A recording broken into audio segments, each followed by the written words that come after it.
hello. I also would like to acknowledge the Peak Wurrung and Kira Wurrung peoples of the Gunditjmara Eastern Ma Nations, on whose traditional lands we live and work. Anna Varendorff's exhibition Kiki here at the Warrnambool Art Gallery is her first institutional solo show, extending her exploration of sculpture through the interplay of salvaged and new materials. Steel, rust, and remnants of industrial grades, materials associated with labor and industry, are reconfigured with delicate brass fixtures, evoking the precision of artisanal jewelry settings or the intimacy of treasured objects. These materials, often seen as signifiers of dystopian and capitalist decline, are carefully transformed, resisting disenchantment with a quiet insistence on renewal. Anna Varendorff has exhibited in Australia and internationally since 2004, including Melbourne Now at the National Gallery of Victoria in 2023, New 16, Australia's Centre for Contemporary Art in 2016, Salone del Mobile in Milan, Italy, 2017, 18 and 19, and the Victorian and Albert Museum in London in 2008. She has also created large public works for Brisbane City Council, Museum of Brisbane, and various private collections. In 2016, Varendorff founded the design studio ACV Studio, which has received both local and international acclaim, including Wallpaper Designer of the Year Award 2018 for the work Glass Half Full Vase 2016. Before I start with the questions, I would like to thank Aaron Bradbrook for his support, along with the rest of the team of the Warrnambool Art Gallery. Lavinia Puccetti from Studio Martini, Storm Gold, Robert Healy and David Keating, and of course Anna, for her beautiful show and for her trust. And it's such a pleasure working with you. Nikki, likewise. And obviously for everybody who came here tonight to celebrate Anna's exhibition. So my first question, can you please talk about your educational background? You initially trained in silversmithing before pursuing fine arts at Monash University. What motivated you to transition to studying art? Is it on? Is it on? Yep, cool. Jewelry is it is one of the majors you can do. Like it's part of fine art in some art schools and not in others. So I guess it's maybe a contested ground. I think it's really an incredible field because you're working with fabrication techniques around metal. Specifically metal, and then adjacent materials at a really small scale. But what I think is most beautiful about jewelry making is that it's intended to be released. So you might make a sculpture or a painting, and that's maybe it has like a rarefied intent, that you intend it to be in a rarefied space, like on a wall or in an institution or in a collection. But with jewelry, you anticipate it's going to be worn, so it's on the body. So it's an art form, it's a sculptural art form, but it definitely has a slightly different preoccupation, which is very personal. So it's on the body. It goes from the maker to a wearer with no control for the maker. So there's a sort of free fall for the process.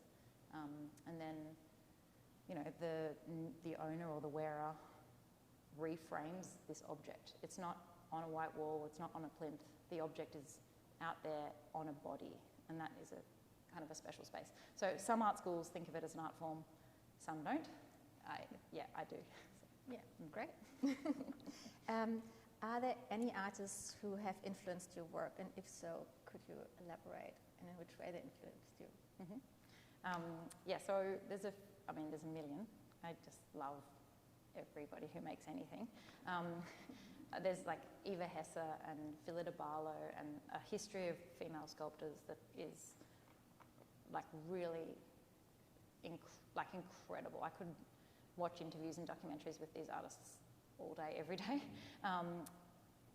Maybe more problematically, I'm interested in Donald Judd, who is a sculptor and an architect and furniture maker, and a kind of difficult personality in his engagement with labour and gender, but his work and the methods of making the work is really interesting. He's also written extensively about the difference between art and sculpture. So annoyingly, Donald Judd, I hate to reference him, and maybe someone like Elio Ortizia or Leisure Clark or people from this particular moment in Brazilian art history where the interaction was a really big part of the process. So people were really focused on, you know, what happens if you spend an intimate moment with another person and with an object as a conduit, or what happens if you walk into a street wearing coloured pieces of fabric that might be a painting or might be a garment, and you know, like really sort of beautiful, radical, personal moments. So yeah, I think they're interesting people. There's a million. I love anyone who's spent their life making art. It's an incredible commitment. Yeah. And could you explain your art making process? And especially I'm interested in the difference when you do your jewellery and then when you do your art practice or you design objects. Is there any difference, or is it like, when do you decide which one to go to? The skill set, like maybe I use the same techniques when I'm making jewellery as when I'm combining objects at a larger scale. But so when I'm thinking about jewellery making, I'm thinking about something that doesn't hurt you when you wear it. When I'm thinking about a sculptural form or an installation, I can be a little bit more reckless with the object selection. So I can choose rusty things or sharp things, and I don't have to worry about them. But the technical aspects of it are similar, and there's overlapping concerns. But yeah. But because I just saw your process in installing the show here, like actually the work became works once they were in the space, and this editing, and you also once mentioned that you have a whole archive in your head of the materials you're having and stuff. And when do you decide which ones to pick, and is there any Yeah, so Mickey and Aaron were really gracious, and I had a whole show in my head, and I'd worked on this show for months, and because I am like hours from home, I asked if I could bring a few extra works, because when I'm sitting in the space or when I'm in the space, I want to feel it maybe slightly differently to how I imagine it. Like, you know, there's a difference between being there physically and then imagining it. And it was so amazing that you guys let me, because it costs money to do that. You know, that's the problem with these things. And then a lot of the works that I had thought I would use, I thought were not right in that moment. And some of the works that I had thought maybe I would use, I really used, and they worked really well. So the space, the site always influences. So that particular gallery is square. That's quite an unusual shape for, you know, a residential space or commercial space. Really unusual to have a square room, actually. And, you know, it sits into history in other spaces. But, yeah, then you have to work with a certain formalism. So when I was sitting in there, I just chose slightly different works to the works that I thought I would use. Because you just responded to the space? Yeah. With the materials you brought? Yes. Yeah. Long answer, sorry. No, that's fine. Actually, I have as you know, Philida Barlow has stated that repetition in her work is about asserting control because actions that got repeated are often within her physical capacity. How do you perceive repetition in your own work? And I just know you have like gestural repetition and just like making it, but is there any other repetition in forms or? Yeah, so I did write some notes. I'm not just looking at Instagram. So I think a few things happen when you like repeat something. So you like you're exploring the gesture, like you're maybe improving it, or maybe in the reiteration you're stabilizing that idea, like you do it a bit better, or you eliminate some things that weren't so good. But you also distribute power. So when you do something more than once, you're diminishing a hierarchy. And even though that's like maybe a political idea, it runs into the work. So like when a work repeats itself, you're thinking about rhythm. Stuttering is a word that I like to use, because as an older person, I've developed a stutter when I'm really nervous. And I have no control over it, but I don't mind it. It's like, wow, there's a sudden, like, intonation that I'm not in charge of. Anyway, so that's a word that I choose to use. Yeah, so there's a sort of, like, it plateaus the hierarchy. There's no, like, yeah, I'm trying to... So repetition is taking away the hierarchy. Yeah, taking away the hierarchy, yeah. And like, smoothing things in a way, or giving opportunity for other things to become obvious. Yes. Yeah, great. The concept of labor is a prominent theme in your practice. Antonio Neri and Michael Hurd in Labor of Dionysos, a critique of the state form, argue that the world is labor and that labor secures and enables human existence. In English, labor also refers to giving birth, implying a struggle. Can you elaborate on your thinking regarding labor as it relates to your practice? I mean, I actually think labour is extraordinary. Like as a community, we have to labour. Like, labouring provides us with our means of existence, like our food and our homes and our clothes, and it contributes to the community. And then you get a meter for your own capacity when you're labouring, like you're repeating your processes, and you might get bored or you might, whatever, but you're like understanding yourself better, so it gives you an opportunity to have insight or to have some wisdom through this labour. But like, again, it's sort of a political reference, because if there's a polarisation of labour at one end of a strata and less labour at another, labour becomes really a shackle or a burden for the people who are doing it, and those who aren't doing it are experiencing a life with less insight. So no one's winning. But if it's distributed evenly, then everyone can like enjoy the fruits of it more equally. So I know I'm probably being holier than thou saying this, but I really think that if you think about labour, it's an extraordinary division of privilege, but also every single thing we touch has labour involved. So the reason I use the grills and the grids and the gates are because they appear, when you look at them, to be like made, you could almost imagine that they're machined. And I think like most people subconsciously think, oh, that comes off a factory conveyor belt and it's always the same.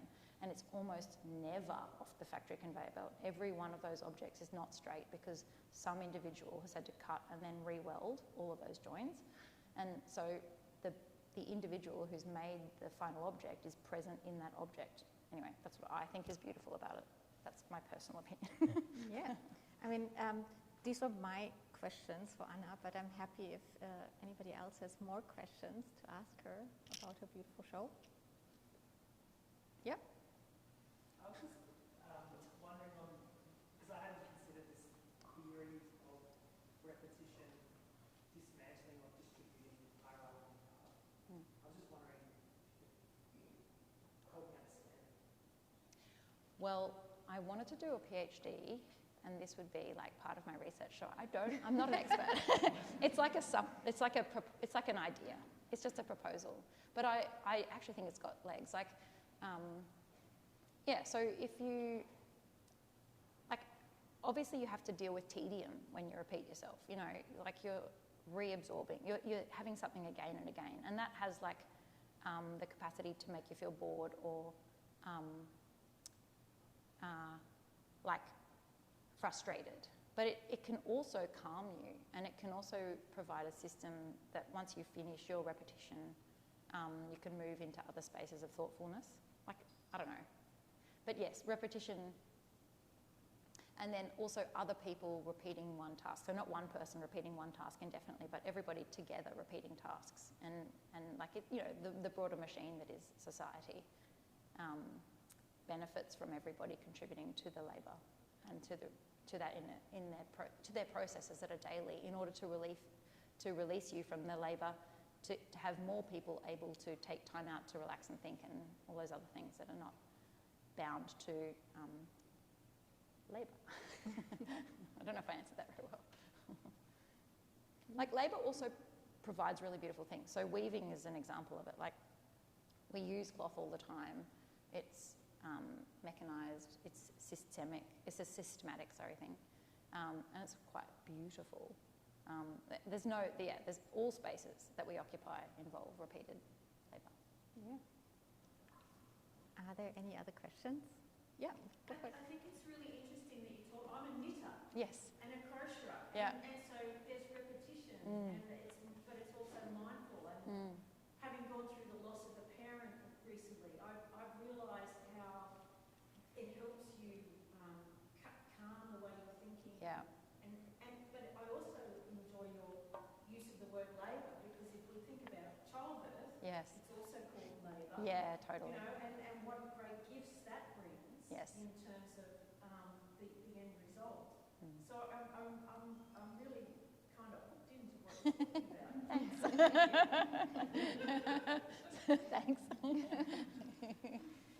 Yeah, it's soothing, like just on like a very boring neurological assessment kind of way. They can track that it's very soothing to do repeated tasks if they're not if you see benefits from your labour, you have a different relationship to your labour than somebody who's benefiting from it.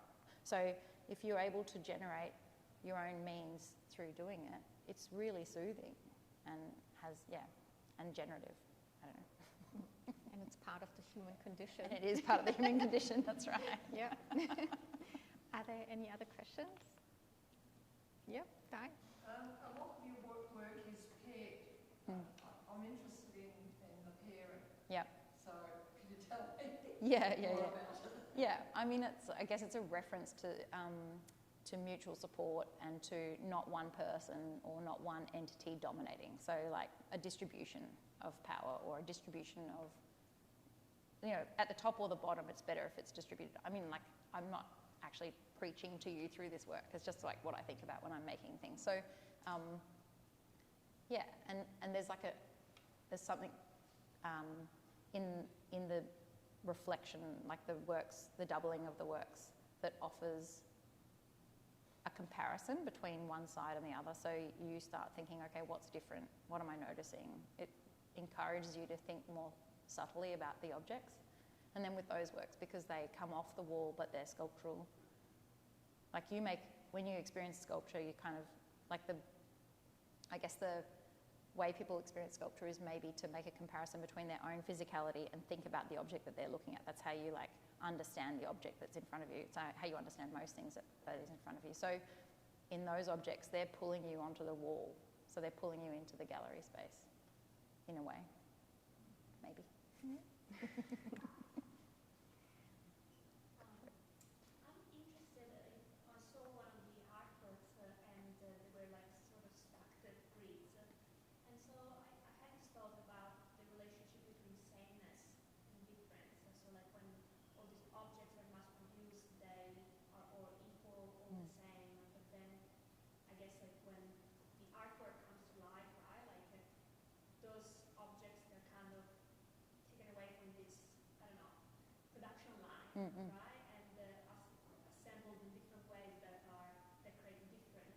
And I wonder what is, I don't know, was a bigger question, I guess, but what's this relationship between sameness and difference, and how do you position yourself in this kind of like...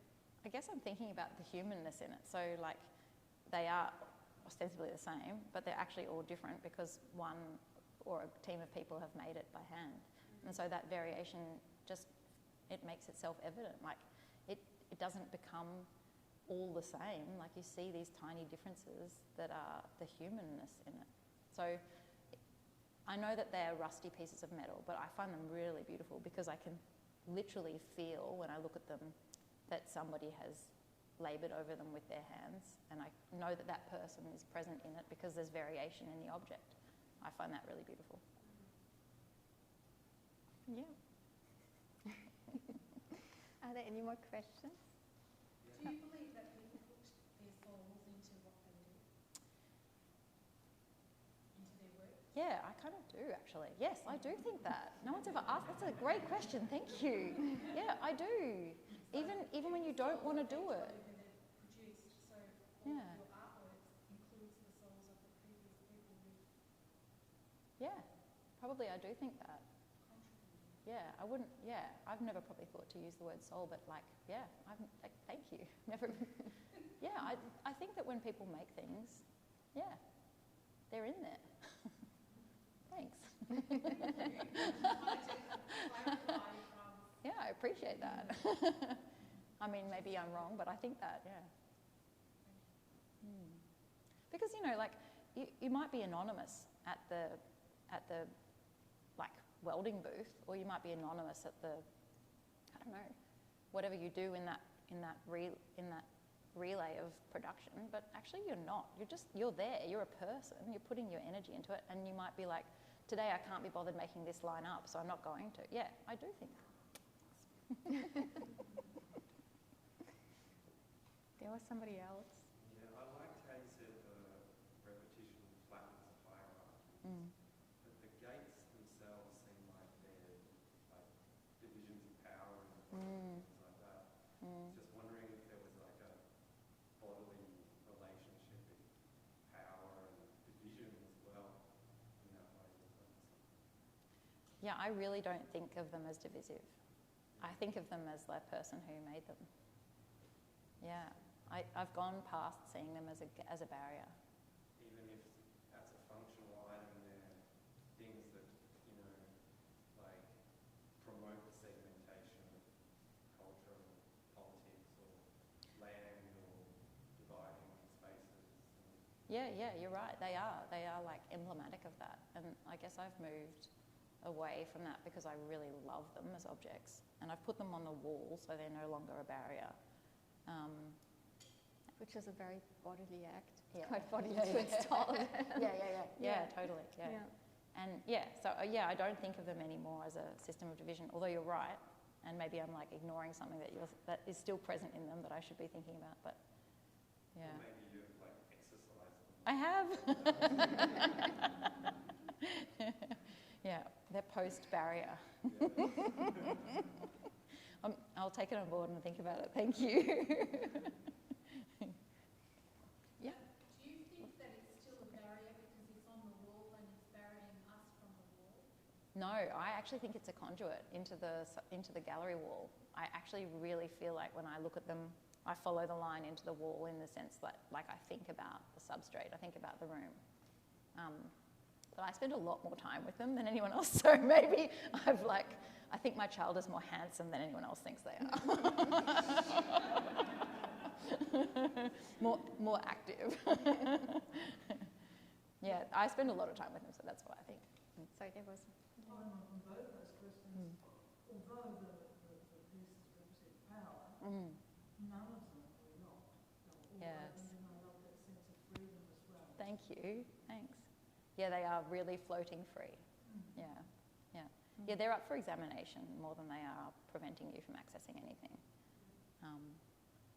Yeah, thanks. All right, if there's nobody else, then thank you so much, Anna, again. Thank you, Mickey, For your so much. smartness, I And learned so Aaron. much. And for your beautiful show. I'm really excited that it's my first show here and that you did it. Congratulations, Mickey. No, congratulations to you. And thanks everybody for coming tonight. It's such a lovely, like, I can feel the warmth. It's really beautiful. Thank you. Thanks, everyone.